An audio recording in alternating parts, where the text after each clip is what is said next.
Vamos a empezar con el taller de pensamiento matemático y resolución de problemas.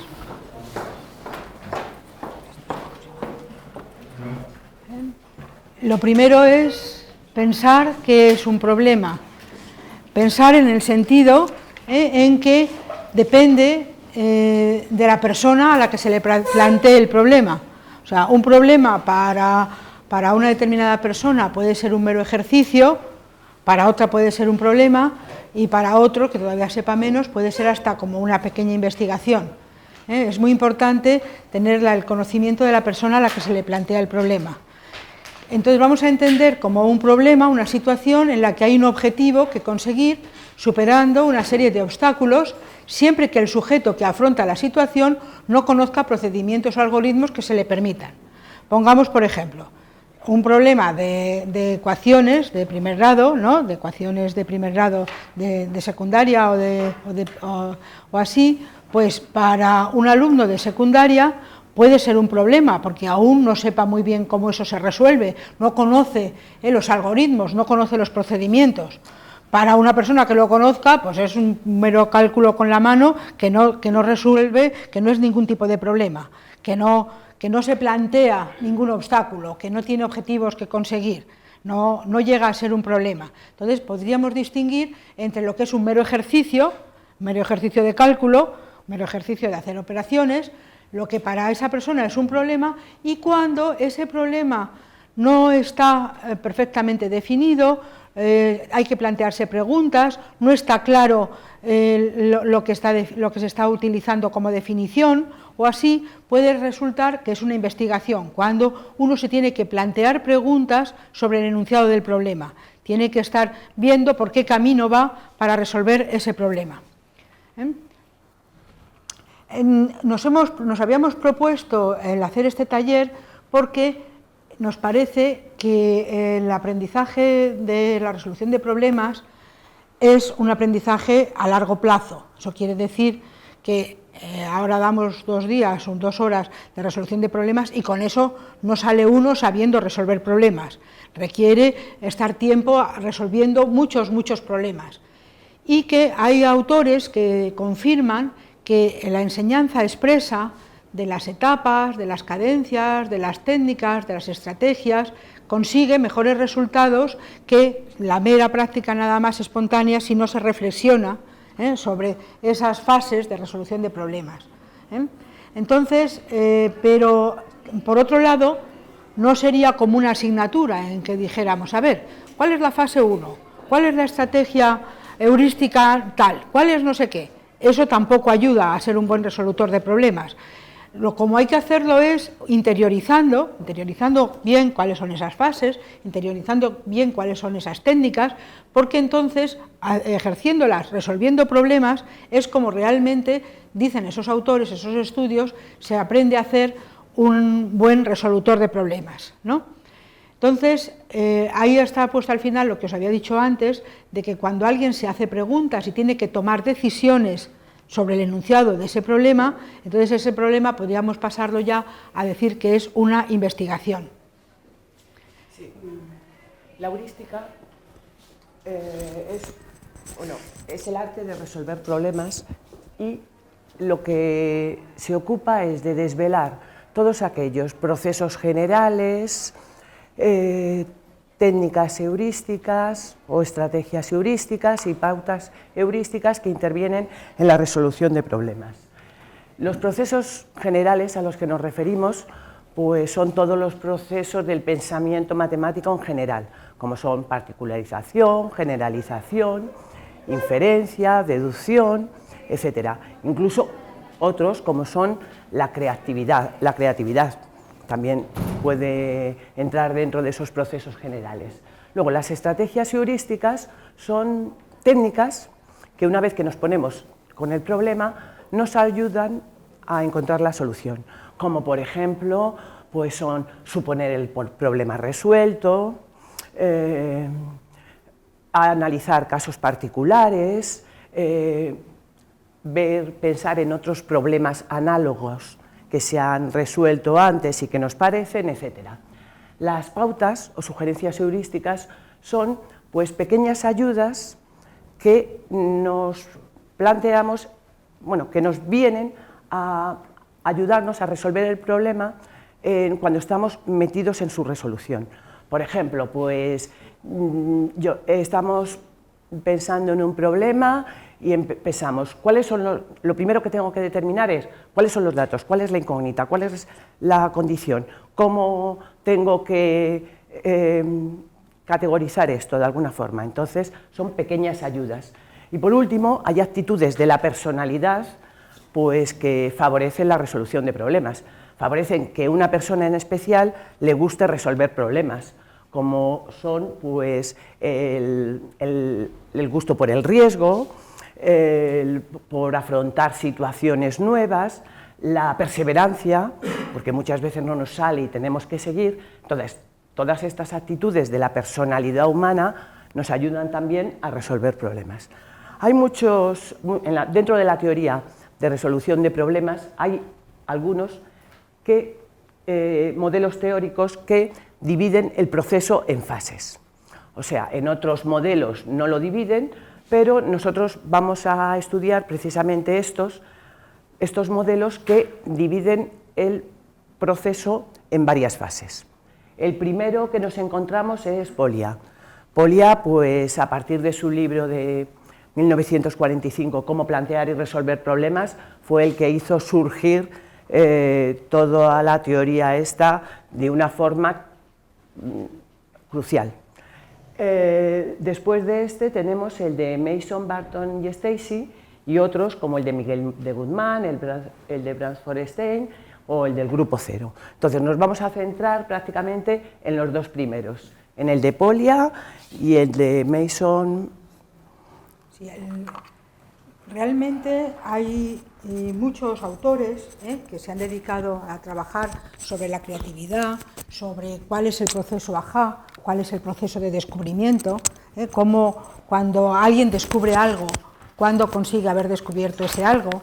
Entonces, realmente vamos a quedarnos con estos dos, aunque podríamos utilizar otros muchos modelos de resolución de problemas. El de Polya, porque como ha dicho María, es el primero que lo organiza, aunque no es el primero que se ocupa de ese tema, porque podemos ver gente que se ha dedicado ya a estudiar cuando ese proceso AHA, ese proceso de descubrimiento, de creatividad, cómo surge, desde las épocas de Newton, desde la época de Leibniz, incluso desde la época de algunos de los griegos. Entonces el modelo de Polya es un... Bolzano, que a todos ellos les sonará. Bolzano. El modelo de Polya tiene de interés para nosotros, que es lo que vamos a ver más despacio, es la parte de las fases en las que divide la resolución de un problema. Pero también tiene todo un diccionario de heurística y que agrupa todas las estrategias, todas las pautas y todos los procesos generales y los métodos de demostración. Para nosotros nos va a interesar verlo, aunque según el modelo de Polya, lo que acaba consiguiendo es un modelo lineal, es un proceso lineal en que considera que esas fases que vamos a enunciar ahora van la una detrás de la otra, mientras que luego en otros autores posteriores se ve que realmente uno puede estar en la fase 3, digamos, y luego volver a la fase 1 porque se da cuenta de que no se ha enterado bien de qué decía el enunciado del problema. Y luego volver otra vez a la fase 2, la fase 3, o sea que las fases estas no son lineales en el sentido de que primero vaya la 1, luego la 2, luego la 3 y luego la 4, sino que realmente se pueden venir atrás, pero según Polya no, según Polya las fases van en el sentido. El primer libro de Polya es How to Solve It, que es en inglés, como podéis ver ahí, que es de 1945 y que hasta el 1965 no estuvo traducido al castellano. Entonces ya veis que es bastante antiguo. O sea, ya veis que es lógico que esta teoría de Polya haya podido quedar pues modificada, no superada, porque fue el primero que hizo un libro sobre resolución de problemas recogiéndolo todo, pero modificada y discutida por otros muchos autores. Entonces, las partes que tendríamos que ver, importantes según este autor, sería eso, que era el nacimiento de una nueva doctrina, que habla de esa idea del resolutor ideal. Nosotros vamos a trabajar fundamentalmente en las fases y vamos a ver algunas de sus estrategias heurísticas. Las fases de este modelo de Polya son estas 4: comprender el problema, concebir un plan, ejecutar un plan y examinar la solución obtenida. En cada una de estas fases hay siempre unas pautas o unas sugerencias heurísticas que pretenden fijar la atención sobre los aspectos concretos de ese problema. Para cada problema esas pautas pueden ser un poco diferentes, no todas ellas sirven para un mismo problema. Y no se pretende enfrentarnos al problema con esta lista de sugerencias, lo que os decía antes. No es que haya que aprenderse esta lista de sugerencias heurísticas de memoria para hacerlo, sino que es una forma como espontánea de tenerlo interiorizado. En la fase de comprender el problema, lo que tenemos que hacer es leer el enunciado. O sea, comprender el problema es leer el enunciado y saber qué es lo que nos está diciendo ese enunciado. Entonces, pues hay que examinar la situación, hay que manipular para ver si lo hemos entendido bien, si hemos entendido bien ese enunciado y relacionarlo con situaciones semejantes. En esta fase, entonces, una vez que hemos leído el enunciado y que vemos que ya hemos aceptado el reto de resolverlo, pues nos preguntamos, por ejemplo, cuáles son los datos, qué datos nos sirven de ese enunciado, cuál es la incógnita, qué pretendemos encontrar, qué es lo que queremos resolver, cuál es la condición, qué cosas nos están dando en el enunciado que permiten poder determinar la incógnita. Eso sería la fase de comprender el problema. Ya os digo que en ocasiones hemos pasado a fases posteriores y de repente nos damos cuenta de que no habíamos comprendido el enunciado, que hay algo del enunciado que se nos ha escapado. Pues entonces podemos volver atrás y volver con la fase 1. La fase 2 sería la de concebir un plan, que consiste en decir, por ejemplo, pues este problema es de ecuaciones diferenciales, este problema es de máximos y mínimos, pues lo voy a hacer pues haciendo la derivada, igualando a cero, no sé qué. Ese sería concebir un plan porque sabemos de qué es el problema. Es encontrar las estrategias que permiten transformar el problema y facilitar la solución y determinar las conexiones entre los datos que nos están dando y las incógnitas. ¿Cuáles serían entonces las estrategias heurísticas, las pautas heurísticas que nos llevan a concebir el plan? Pues, por ejemplo, como os estaba diciendo antes, ¿conoces algún problema parecido a este? ¿En qué se parece? ¿En qué se diferencia? Este problema es, como estaba diciendo, de derivadas y de máximos y mínimos, es de ecuaciones diferenciales, es de combinatoria. Pues ya sabes de qué va el problema, ya tienes una idea de cuál es tu plan para poder atacar el problema. ¿Qué relación tienen los datos entre sí? ¿Qué puedo deducir a partir de estos datos? ¿Puedo dividir el problema en partes? Pues primero llegaría esto, luego lo otro. ¿Puedo enunciar el problema de forma diferente? Y si el problema no tiene solución, ¿hay algún dato contradictorio en el problema? ¿Has utilizado todos los datos o hay algunos datos que son redundantes o irrelevantes, que no nos sirven para resolver el problema? En la fase 3 de ejecutar un plan, una vez que ya pensamos cómo es, de qué va el problema y cómo lo queremos hacer, pues es realizar todos esos cálculos y todas las operaciones necesarias para aplicar esos procedimientos y estrategias elegidos en la fase anterior. Es importante tener en cuenta entonces las siguientes sugerencias heurísticas, que es comprobar bien, sin equivocarse, cada uno de los pasos, poder justificar cada paso, si cada paso que estamos dando es correcto o no, poder demostrarlo. Y si tienes dificultades, pues no desistir hasta que veas claramente que tu plan no es válido. En este caso, pues entonces debe ser flexible, abandonarlo y volver a una fase anterior de búsqueda. Y la última fase es la más interesante, aunque es la que casi nunca se hace, que es la de examinar la solución.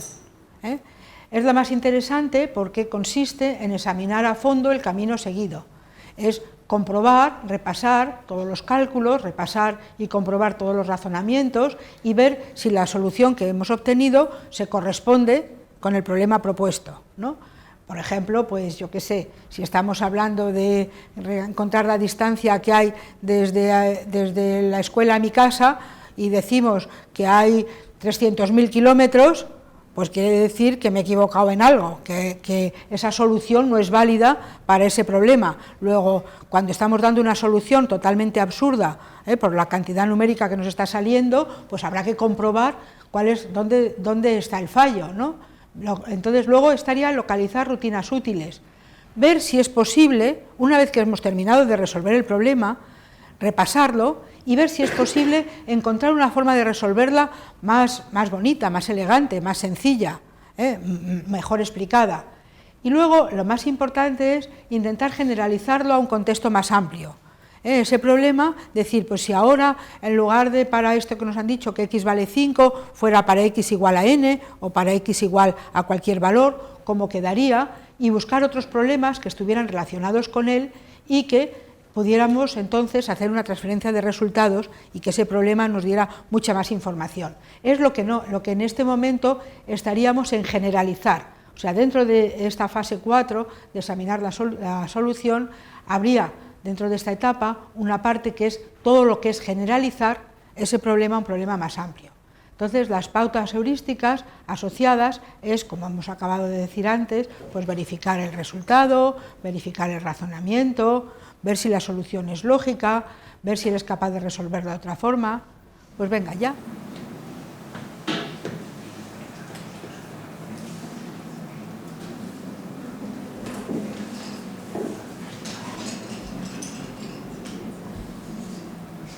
Lo que me está diciendo es, yo coloco un guardia en un nodo sí, de la malla sí, y él es capaz de vigilar el lado vertical, 100 el de la metros, derecha, el de la izquierda sí, y el de abajo. Sí. Pues yo me pinto para cubrir, me pinto trocitos chiquititos y lo que me resulta es que se tienen que ir alternando los guardias de ahora. Bien, Ricardo, a ver, aquí cuando dónde los colocas. O sea, si yo empiezo en ese de 4, por ejemplo, ¿En cuál cuadro pones? en el vértice de arriba a la izquierda, por ejemplo, puedo poner uno. Pones uno. Sí. Entonces, como mínimo tengo que poner otro en el centro, porque Sí. y en la otra esquina abajo tiene que haber otro. Entonces, si yo amplío eso, me tendría una carga que bueno, pero aquí este está sin vigilar. Y abajo, claro. Abajo y arriba. Hay que poner ahí y ahora de eso. ¿Estás seguro que esta es la mejor opción? No lo sé, se puede Ah, bueno. ¿No?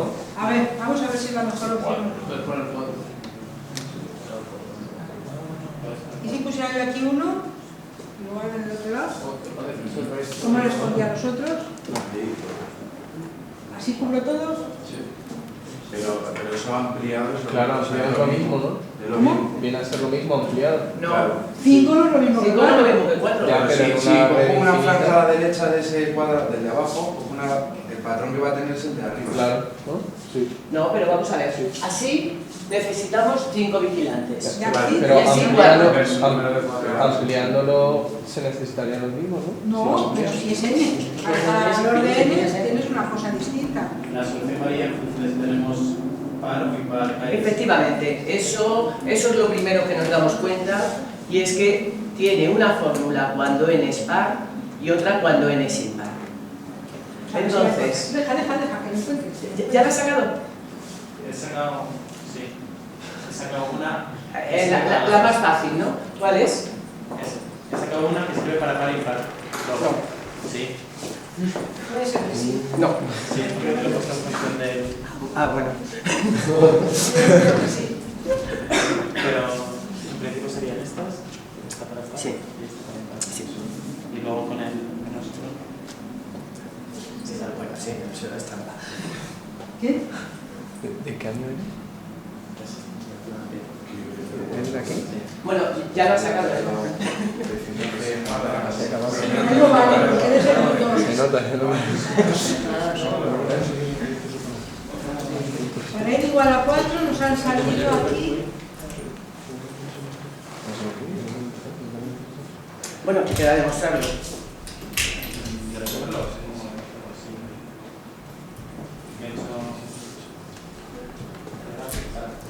O sea, para sacarlo lo has demostrado. O sea, para sacarlo te das cuenta que cuando es par tienes n y cada una con esa relación. Claro, en este caso sí, en el caso del par, sí, en el caso del par no. En el caso de par, ahora cuando amplíes a impar te vuelve a salir una estrategia mejor que la otra. Venga, hacerlo. Estás mirando porque no estás dibujando malla, ni vigilante, ni nada. Que va, mira él, nada. Sí.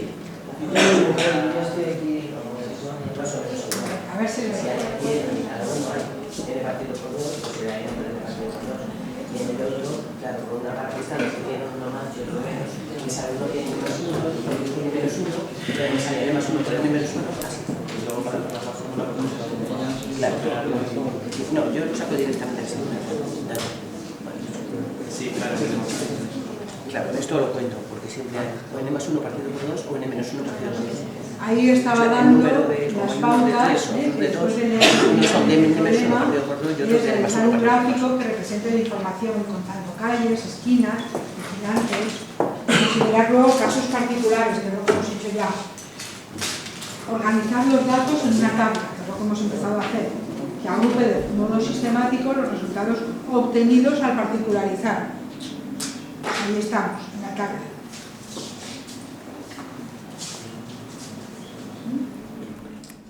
Bueno, yo creo que esto ya lo pasamos.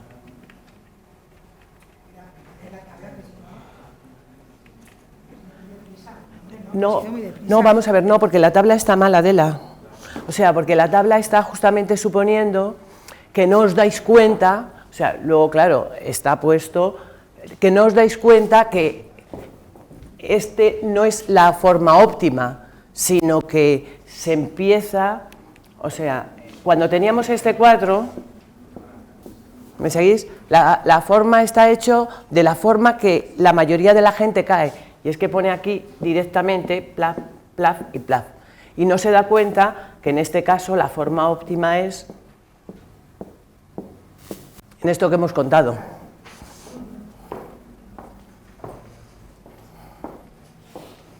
Entonces nos queda esa fórmula, n cuadrado partido por 2 para el caso par, y sin embargo n cuadrado más 1 partido por 2 para el caso impar. Pero aquí es cuando nos damos cuenta de eso, n cuadrado menos 1 partido por 2. N cuadrado menos 1 partido por 2 para el caso impar.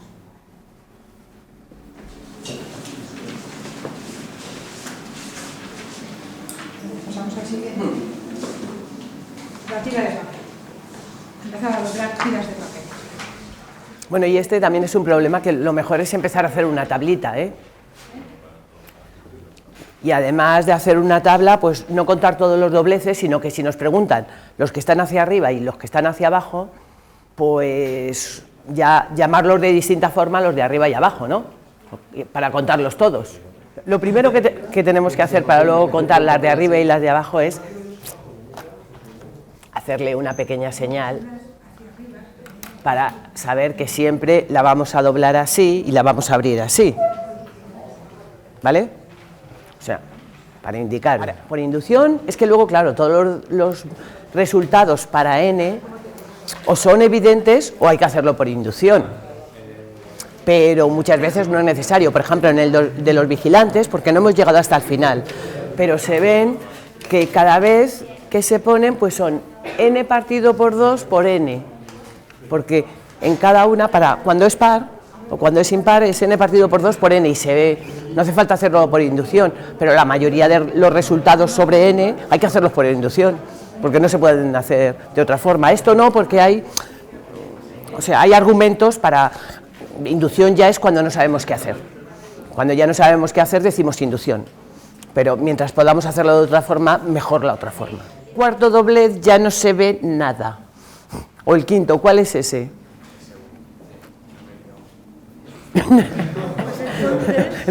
El segundo es este. Esto es el segundo. O sea, aquí hemos hecho 2 dobleces. Pues ahora, a partir de eso, tenéis que deducir lo que va a pasar con n dobleces, pero ya no haciéndolo, sino pensando. Bueno, vamos a ver. Os hemos hecho ya la tabla. Bueno, os hemos puesto la tabla hecha para que no estéis ya con el papel contando tanto. Aquí la hipótesis es evidente, ¿no? No la diga, no se la diga. No, si no se la voy a decir, pero es que estos números los tienen que ver y les tiene que... por ejemplo, de las marcas totales. La marca inferior es el doble más 1. ¿Es el doble, eh? ¿Cómo el doble? El doble de 7, 14, 15, el doble de 3 es 6 más 1 es 7, el doble de 7 más 1 El doble de 4 es 8, es 15. No, entonces es el doble más 1. Pero para las marcas hacia arriba. Bueno. No, pero digo las totales, las marcas totales.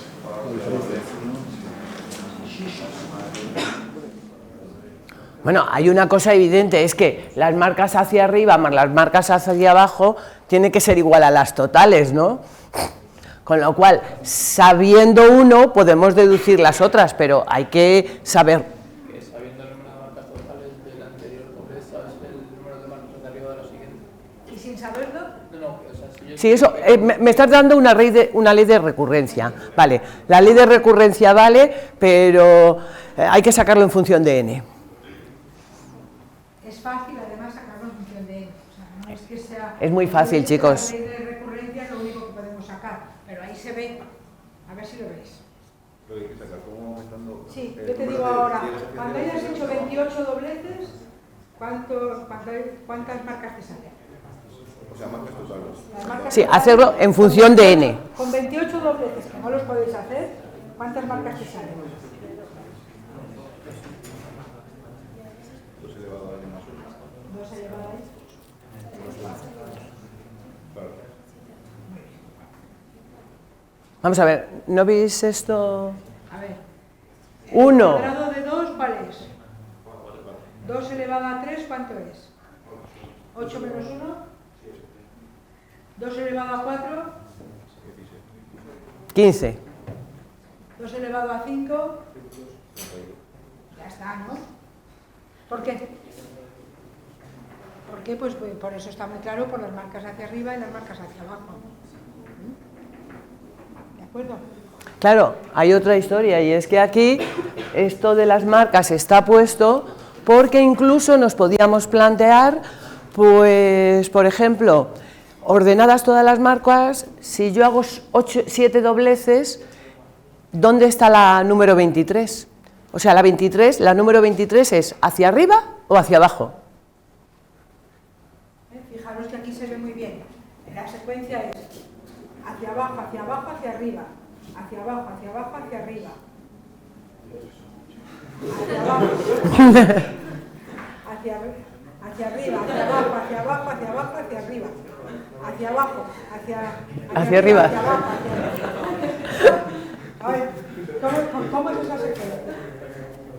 Nos lo está diciendo aquí. ¿Cómo va? ¿Cuál es la secuencia? Por ejemplo, bueno, sacarlas hacia arriba y hacia abajo es evidente, ¿no? A partir de esto, ¿no?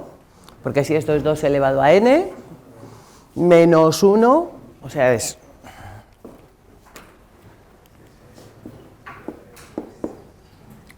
La fórmula para las que son hacia arriba es...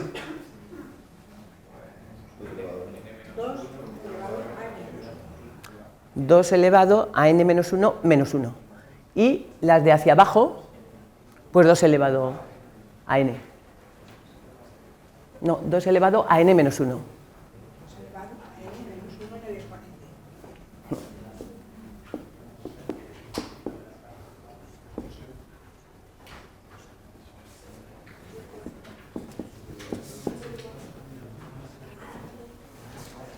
Y la suma de esto es 2 elevado a n menos 1, ¿no? Está claro que esto más esto es 2 elevado a n, ¿no? ¿Me seguís, no?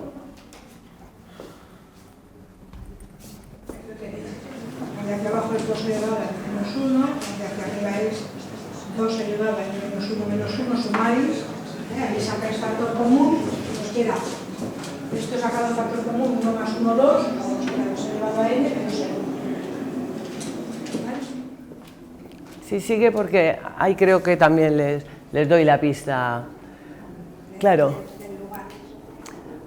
Realmente, si partimos de una sucesión, BA, lo que sea, la siguiente lo que hace es simplemente añadir BA a la anterior. O sea, lo que aquí está puesto como asteriscos es el doblez anterior. Entonces es coger el doblez anterior y añadirle BA intercalado entre cada una. ¿Por qué? Pues porque una vez que se tiene hecho un doblez, al hacer uno nuevo, lo que estamos haciendo es añadir uno hacia arriba y otro hacia abajo en cada uno, bueno, en el anterior. ¿Lo veis? O por lo menos un poquito. Bueno, pues a ver a ver qué os parece. Como conocemos perfectamente cuánto mide el radio de la Tierra, que son 6.240 kilómetros. Ahora cogemos un cable y rodeamos por el ecuador, rodeamos la Tierra por el ecuador y además separamos exactamente 2 metros, el radio, el cable de la Tierra. Separamos exactamente. Y la pregunta es, ¿cuánto hemos tenido que añadir de cable entre rodear la Tierra por el ecuador y separar ese cable 2 metros? ¿Cuánto hemos tenido que añadir de cable? Menos de 15 metros, más de 15 metros y menos de 15 kilómetros o más de 15 kilómetros.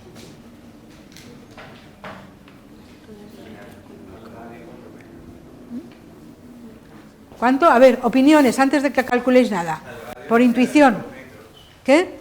Al radio de la Tierra le añade 2 metros. Si tú calculas la longitud del cable como la longitud de esa circunferencia... Le añades como 2 metros. 2 metros separado de la Tierra. Claro, al radio. O sea... A ver, ¿pero cuánto es? ¿Más de 15 metros? ¿Menos de 15 metros? A ver, esta es la Tierra y aquí estos son 2 metros. No hagáis cálculos, pensarlo. Luego lo hacemos. A ver, opiniones. Que levanten la mano los que crean que más de 15 kilómetros. Una. Que más de 15 metros y menos de 15 kilómetros. 2. Que menos de 15 kilómetros. Menos de 15. 1. Y 2. ¿Y quién es? Pero hombre, tenéis que opinar. Venga, volvemos a votar. Pero todos tenéis que tener una opinión. A ver, todos tenéis que tener una opinión. A ver, menos de 15 metros. 1, 2, 3. Entre 4. Entre 15 metros y 15 kilómetros. 1, 2, 3, 4, 5, 6, 7, 8. Más de 15 kilómetros. 1, 2, 3, 4, 5. Bueno, por lo menos ha habido opiniones. Pues venga, ahora a calcularlo. La estadística que siempre os estoy diciendo que podéis utilizar es el hazlo más fácil. El hazlo más fácil sería considerar que en lugar de la Tierra tuviéramos un cuadrado. Tenemos un cuadrado, lo rodeamos con ese cable y luego añadimos lo que haga falta para separarlo 2 metros.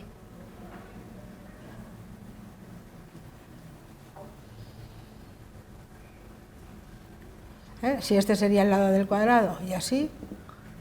¿Cuánto es lo que hemos añadido al cable? Si estos son 2 metros.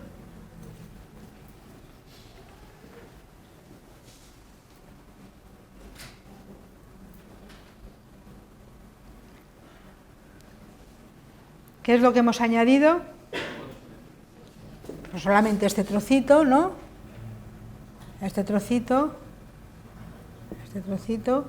y este trocito. O sea que hemos añadido una circunferencia de radio 2 metros. ¿Cuál es la longitud de esa circunferencia?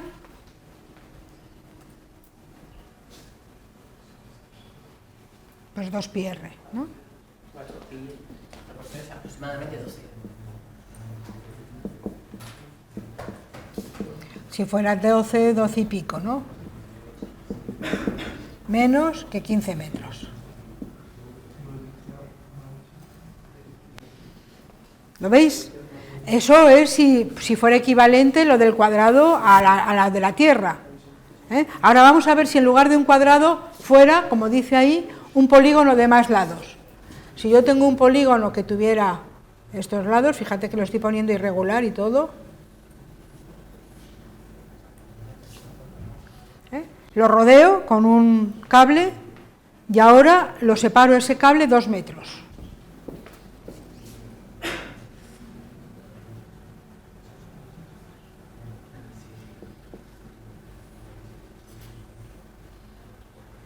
Y me vuelve a pasar lo mismo. Fijaros, que vuelvo a tener en cada uno de estos vértices lo mismo. ¿Lo veis? Que me volvería a pasar lo mismo de la circunferencia en cada uno de los vértices.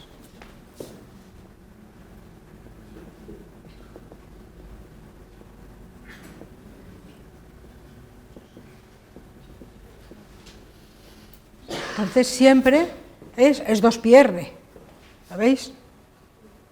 Entonces fijaros que efectivamente la intuición parece que como el radio de la Tierra, que para eso lo hemos puesto, es muy grande, es 6.240 kilómetros, separar algo 2 metros tendría que ser más grande. Solamente unos pocos han tenido la buena intuición de ver que los 2 metros es lo que cuentan, no lo del radio de la Tierra, lo que se nos queda igual. Lo que se nos queda igual nos da, porque esto sea más grande, porque el cuadrado sea más grande o el cuadrado sea más pequeño, separarlo 2 metros es lo mismo, ¿lo veis?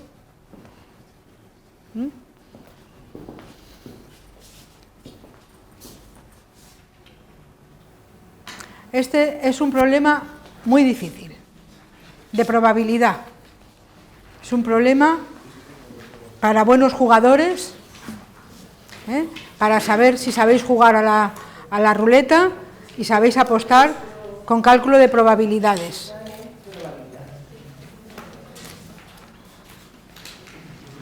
A ver, leerlo bien y ahora os lo cuento yo un poquito. Simplemente lo que tiene es, vosotros ya me imagino que veis un problema de probabilidad y lo No, primero que no se te os imagines ocurre, nada. No te imagines hacer un nada. arbolito. No se les ocurre. No han estudiado todavía estadística, todavía no han estudiado probabilidad aquí, van a empezar ahora, y de secundaria no les han enseñado casi nunca el diagrama en árbol. Se lo podemos enseñar si quieres a resolver los problemas de probabilidad por diagrama en árbol, que es una maravilla. ¿Sería bueno? Pues los enseño. Pues os lo enseño. Vamos, imaginaros, lo bueno de este problema es resolverlo mediante una técnica que es el diagrama en árbol. Entonces, imaginaros que yo soy el primer jugador y que yo elijo la ruleta A. Entonces, como tiene esa ruleta nada más que el 6, el 3, el 3 y el 3, se supone que yo puedo sacar el 6 con una probabilidad de 1/4 y que puedo sacar el 3 con una probabilidad de 3/4. Este sería el jugador A. Ahora, imaginemos que el segundo jugador, que la ruleta A. Ahora, el segundo jugador elige la ruleta B, primero, porque no tiene todavía idea y lo va a estudiar. Elige la ruleta B. Entonces, si el otro ha sacado el 6, nos da igual, él puede sacar un 5 o puede sacar un 2. Y cada una de ellas con una probabilidad de 1/2.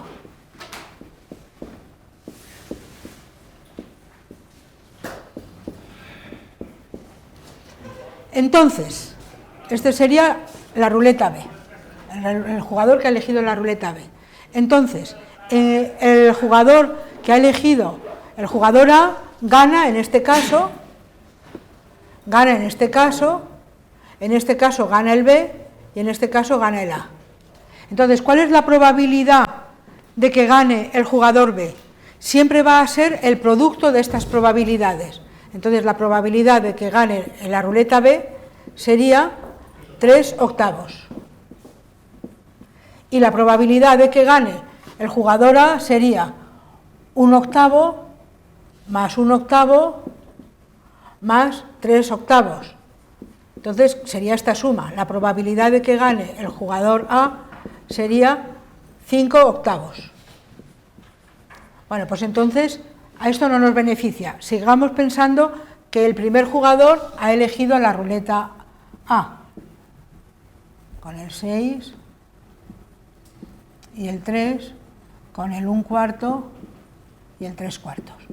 Y ahora que el segundo jugador elige la ruleta C, que sería que tendría 4, 4, 4, 1. Luego puede sacar un 4 con una probabilidad de 3/4 y un 1 con una probabilidad de 1/4.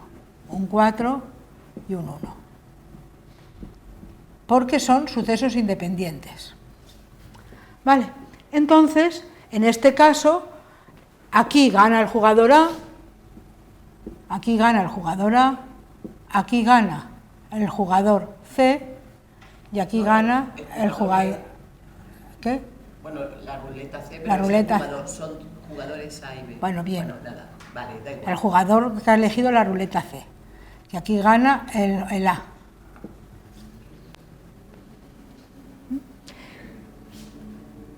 Entonces gana el C con una la ruleta C con una probabilidad de 9/16. Y el otro será lo contrario, luego será que gana el A, si hacemos la suma, la ruleta A, con una probabilidad de 16 menos 9, 7. Luego en este caso ganaría la ruleta C. Es decir, si yo estoy jugando contigo y tú eliges la ruleta A y yo sé hacer el diagrama en árbol, elijo la ruleta C y te gano, por probabilidades, por el azar. Ahora bien, tú entonces eliges la ruleta C, dices, si la ruleta C es ganadora, yo elijo la ruleta C, la primera. Entonces tendríamos el 4, 1, con el 3 cuartos.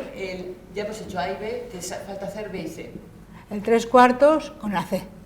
No, pero quedarte con la A ya sabemos que no, porque ya sabemos que la C gana la ruleta C gana la ruleta A, pues ahora elijo la ruleta B, que vemos que es 5 y 2 de 1 medio y 1 medio.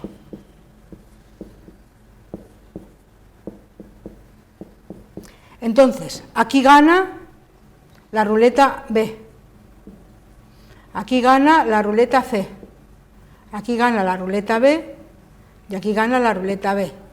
Luego las probabilidades de que gane la ruleta C serían 3 octavos.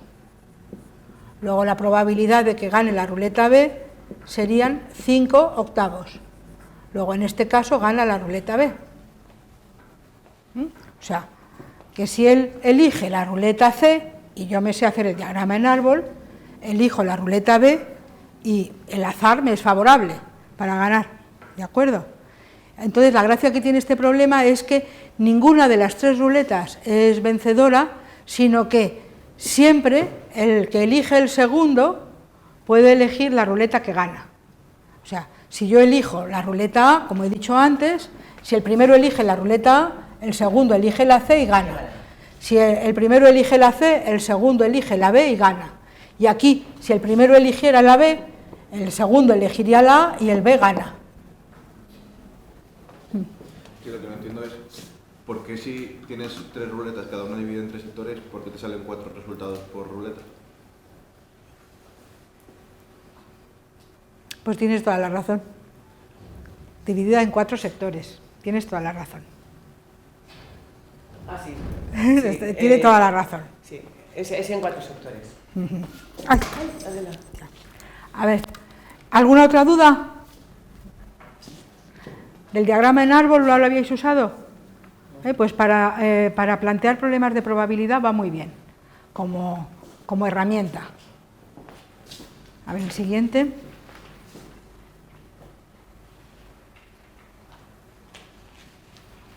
A ver, el encuentro.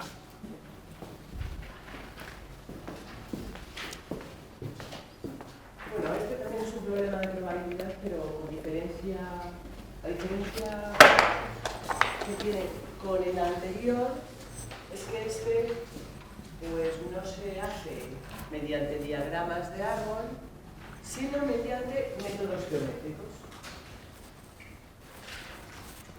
Entonces es muy curioso, bueno, la historia de las matemáticas, a lo mejor os han notado por ahí el famoso problema de la aguja de Buffon, que sirve para determinar el número pi. El número pi, por el método de Monte Carlo. Es una de las formas de obtener decimales de pi y consiste pues simplemente en un papel rayado, tirar una aguja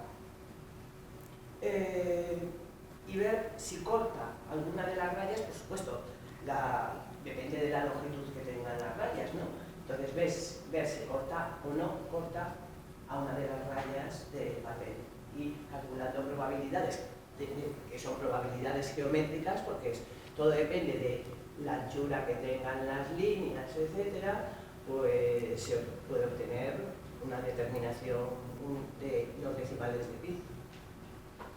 Entonces, este es un problema facilito.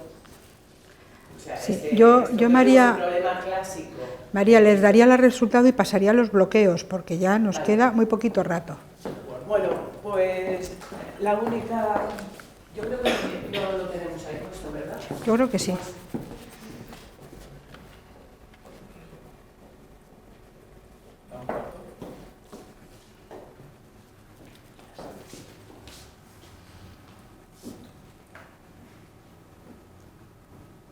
Vamos a ver, suponemos que aquí estos son las 11 y las 12 horas.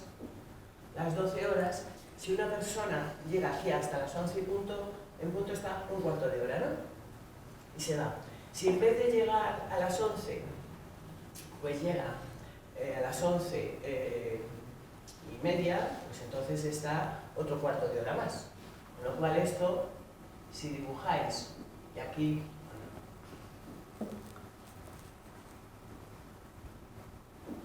Si se dibuja exactamente en unas coordenadas el tiempo que puede llegar a una persona y la otra en las otras, pues tenemos que esta región es cuando coinciden y estas dos cuando no coinciden.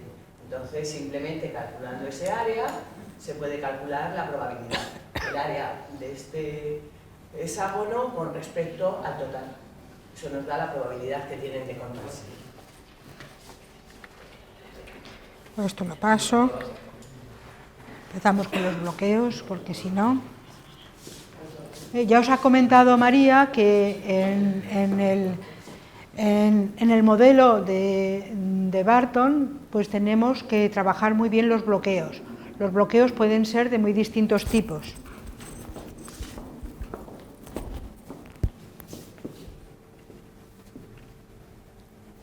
Bueno, bloqueos, vamos a hablar de los bloqueos emocionales, de los cognitivos, culturales y ambientales.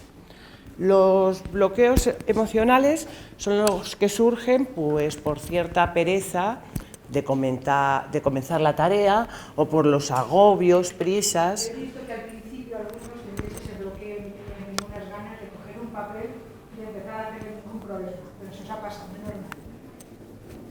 Espera un segundo que... Sí, los emocionales. También, pues eso, por miedo al fracaso, a equivocarse, al ridículo o a pensar que no se va a poder solucionar el problema. También hay que considerar en este tipo de bloqueos la ansiedad. Si alguien está muy ansioso por encontrar la solución, pues realmente esa ansiedad es algo desfavorable. Por supuesto, lo que pasa. La ansiedad por hacer un problema realmente juega en contra del proceso para encontrar la solución. Claro, escribir mucho también. Bien, los bloqueos cognitivos pues son simplemente los que se plantean pues,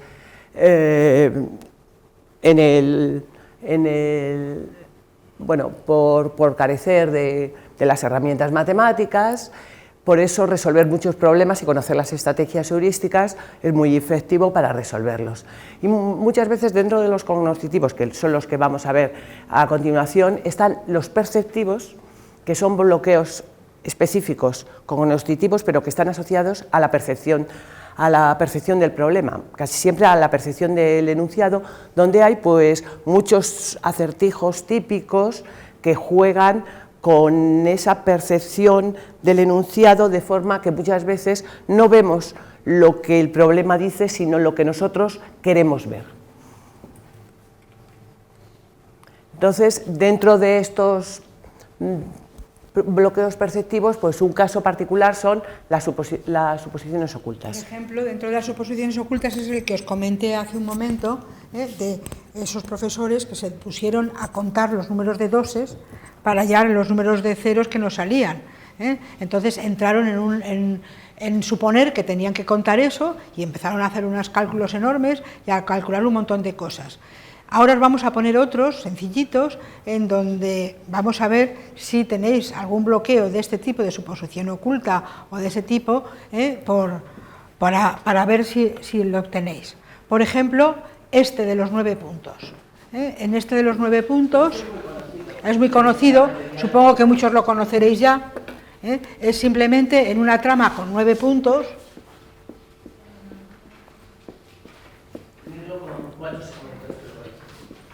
sin levantar el lápiz. Yo hago así, hago así, hago así.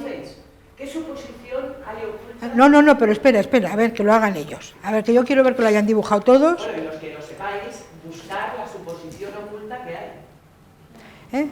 O sea, con 4 trazos, sin levantar el lápiz del papel, pasar por todos los puntos sin repetir ningún.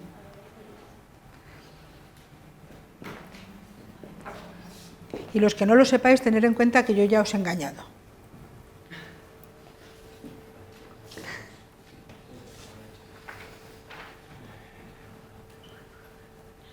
A ver.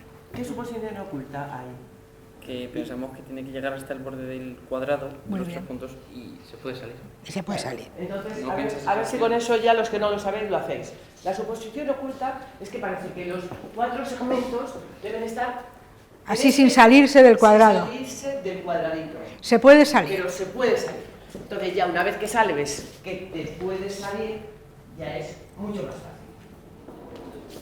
Bueno, sí, termínalo ya porque no tenemos más tiempo.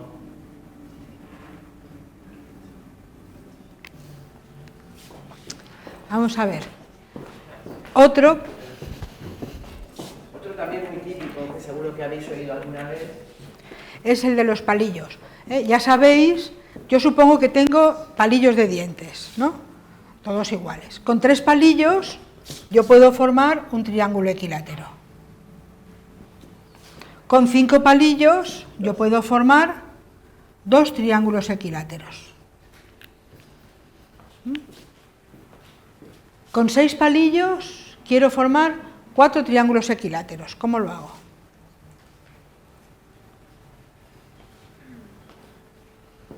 Ya les he engañado.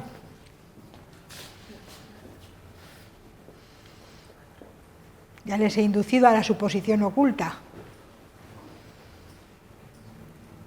Sería como en 3D, ¿no? Sería como en 3D. Ahí está. Por eso decía de la que os estaba engañando. Porque os lo estoy pintando en el plano. Ha empezado a pintarlo en el plano, con lo cual prácticamente estaba dando por supuesto que ¿Qué? lo teníais que pintar. Que lo teníais que sacar en un plano. Entonces la idea está clara, es un tetraedro. ¿Lo veis, no? Un tetraedro tiene 6 lados iguales, y tiene 4 caras, triángulos equiláteros. ¿De acuerdo? Entonces, esa es una suposición oculta. El efecto túnel es eso, cuando nos queremos hacer un problema, hemos determinado que lo queremos hacer con una determinada estrategia y no sale por ese camino. Y por más que trabajamos con él, así no sale. Entonces nos metemos y no somos capaces de volver a la fase primera, volver a leer bien el enunciado, volver a tomar otra estrategia, volver a comenzar el problema por otro camino diferente. Sí, un típico problema del efecto túnel son los problemas que no tienen solución.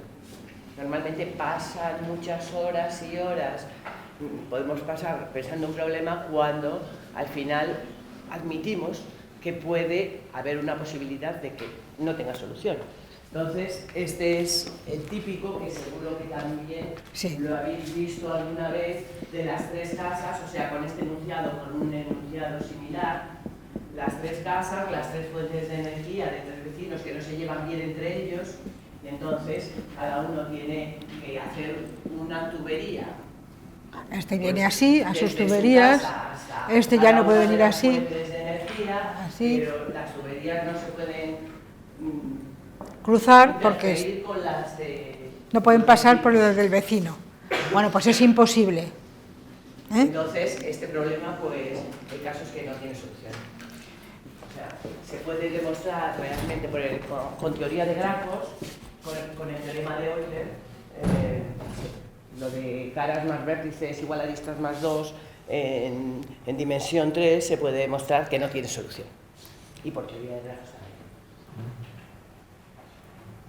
Bloqueos culturales y ambientales. Pues claro, los de tipo ambiental pues son debidos a la falta de cooperación, a las prisas, a los agobios y eso, y de hecho a pensar pues eso, que resolver problemas matemáticos es un juego de niños y que no nos va a servir para nada.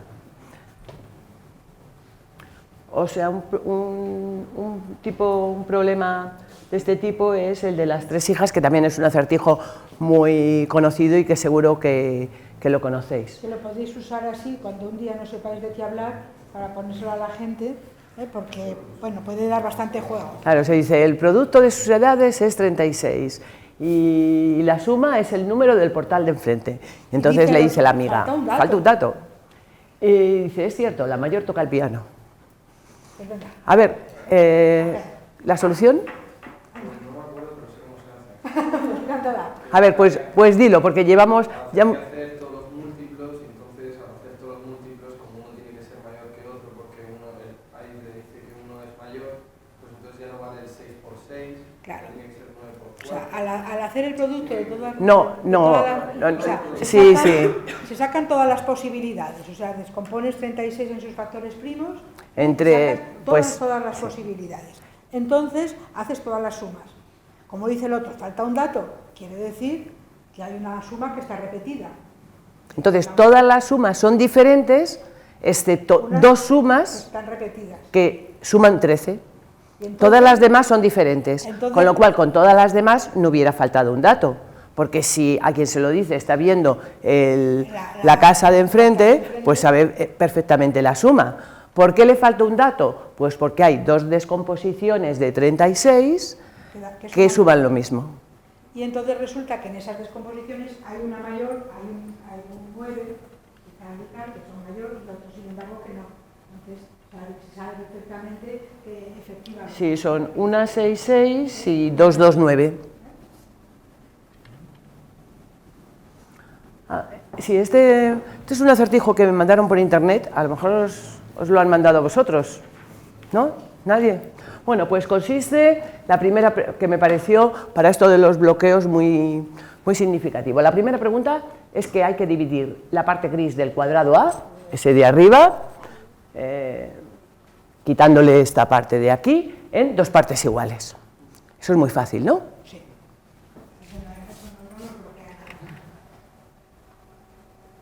Vale, ya está ahí dividido, es que se nota poco. No se ve casi, pero es esa raya. Bueno, la segunda, divide el trozo este de cuadrado B en 3 partes. Ahora en 3 partes iguales, también es muy fácil. Lo veis todos, ¿no?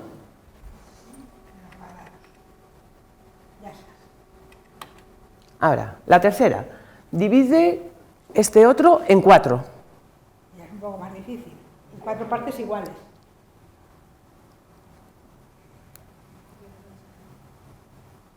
¿No lo veis? Sí, sí. Tú ya lo has dividido mentalmente. Vale, pues ya si lo ha dividido ella, lo pongo. ¿Lo veis, no? O sea, yo ya me lo sabía. Ah, vale. Vale, pues entonces no digas el final. Estas figuras. ¿Veis? Cuarta, divide El cuadrado entero de... en 7 partes iguales.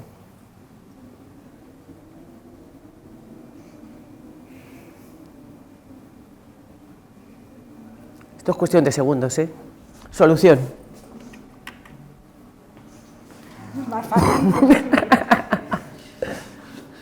¿A que os habéis quedado bloqueados?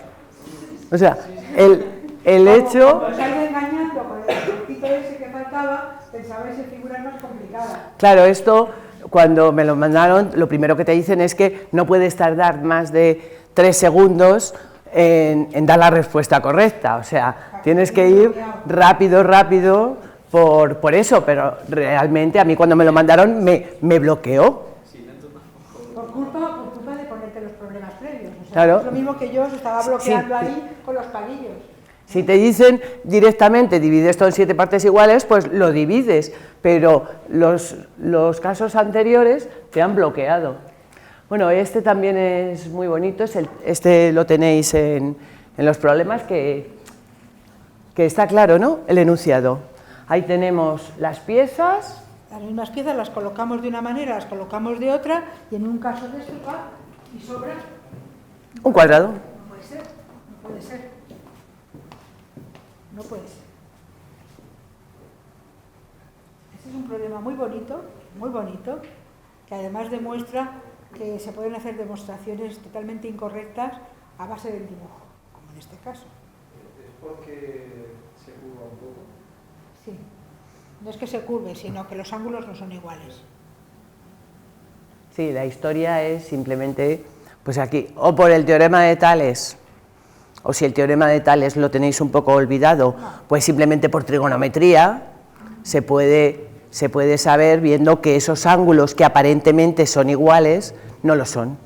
Y si conocéis algún programa de geometría dinámica, pues eso, cuando hacéis el dibujo perfectamente con el ordenador, sale claro dónde se queda el agujero. O sea, de hecho, como dices tú, dale un poco para detrás, que en el... no es que ninguno de los dos es exacto. O sea, a uno le falta un trozo y al otro le sobra un trozo. O sea, ninguno es perfecto. O sea, que si medís los ángulos, pues esto, veis ahí el papel más o menos cuadriculado, entonces suponemos que eso es una unidad, estos serán, pues eso, 13 unidades, lo otro 8, y simplemente dividiendo una cosa entre otras se ve que las dos figuras están mal dibujadas.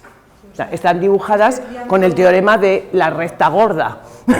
Este triángulo verde tendría de base 1, 2, 3, 4, 5, 6, 7... Sí, las piezas son iguales. 8 cuadraditos. Y tendría de altura 1, 2 y 3.